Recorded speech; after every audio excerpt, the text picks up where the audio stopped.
জাতীয় নাগরিক পার্টি এনসিপির অভিষেক ঘিরে রাজধানীর মানিক মিয়া এভিনিউ যেন রূপ নেয় জনসমুদ্রে। দলীয় নেতাকর্মী ছাড়াও সেখানে ঢল নামে সাধারণ মানুষের। সংহতি জানাতে আসেন বিএনপি, জামায়াত সহ অন্যান্য দলের নেতাকর্মীরা।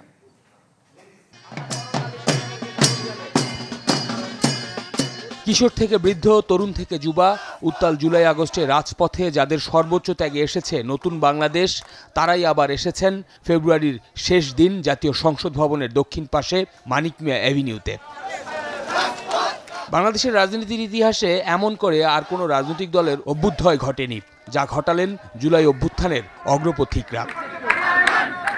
সূচি অনুযায়ী বিকেল ৩টায় জাতীয় নাগরিক পার্টির আত্মপ্রকাশ অনুষ্ঠান শুরুর কথা থাকলেও কিছুটা দেরিতে শুরু হয় তা।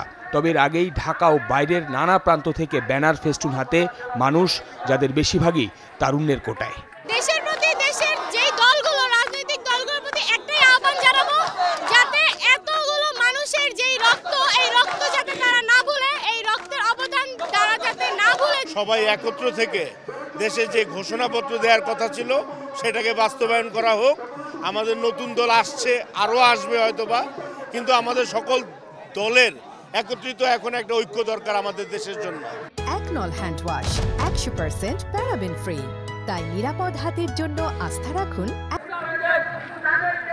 কে ছিলেন না নতুন রাজনৈতিক দলের প্রতি সমর্থন জানাতে আসা এই মানুষের মিছিলে, যাদের অঙ্গহানি হয়েছে জুলাই আগস্টে রাজপথে, যারা হয়তো আর কোনোদিন ফিরতে পারবেন না স্বাভাবিক জীবনে, তারাও এসেছেন সঙ্গী সহযোদ্ধাদের নতুন এই যাত্রায় সমর্থন জানাতে।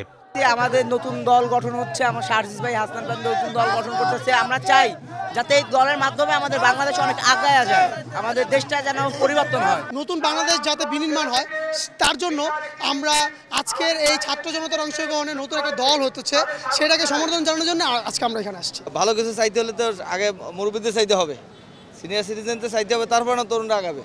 আমরা তাদের উৎসাহ দেওয়ার জন্য আসছি। 53 বছর তো আমরা দেখলাম, কারণ আমরা যারা স্বাধীনতার আগে জন্মগ্রহণ করেছি, তারা প্রত্যেকটা সরকার সময়গুলো আমরা দেখেছি। এখন আমরা তরুণদের সাথে থেকে ভালো কিছু আশা করি। এই জন্য যুগ্ম মহাসচিব আওয়ামী লীগ ও জাতীয় পার্টি ছাড়া ছিলেন দেশের বিদ্যমান বেশিরভাগ রাজনৈতিক দলের প্রতিনিধিরা আর কূটনীতিকরাও। তবে অন্তর্বর্তী সরকারের কোনো উপদেষ্টা বা প্রতিনিধির উপস্থিতি চোখে পড়েনি। মানুষের কাছে সাংস্কৃতিক বৈচিত্র্য দিতে পারবেন, তাহলেই এবং সম্প্রীতিময় সমাজের এক উদাহরণ বয়ে আসবে। নতুন দলের আত্মপ্রকাশকে ইতিবাচক হিসাবে দেখছি, আমরা অভিনন্দন জানাই। আমরা আশা করি বিদ্যমান সকল রাজনৈতিক দলের সঙ্গে নতুন যে দলটি আত্মপ্রকাশ করতে যাচ্ছে, তাদেরও সেই গণতান্ত্রিক সৌহার্দ্যপূর্ণ সৌজন্য সম্পর্ক আমাদের একসঙ্গেই থাকবে। গণতান্ত্রিক রাজনৈতিক বন্দোবস্ত প্রতিষ্ঠার লক্ষ্য আমাদের সামনে, চ্যালেঞ্জ আমাদের সামনে। আমরা আশা করি এই নতুন রাজনৈতিক দল এই চ্যালেঞ্জ মোকাবেলায় ইতিবাচক ভূমিকা রাখবে। আমাদের যেই সংগ্রাম, সেই দীর্ঘ সংগ্রামে তারা আমাদের সাথী হিসাবে আমাদের সাথে থাকবে। আমরা তাদেরকে নিয়ে এই পথ চলতে চাই। অভিন্ন প্রত্যাশা নিয়ে ঐক্যবদ্ধ থাকার প্রত্যয় ধ্বনিত হল জাতীয় সংসদ ভবন ও এর আশপাশের এলাকা। 5 আগস্ট পরবর্তী বাংলাদেশের রাজনীতির পালে নতুন একটি দিন, 28 ফেব্রুয়ারি 2025।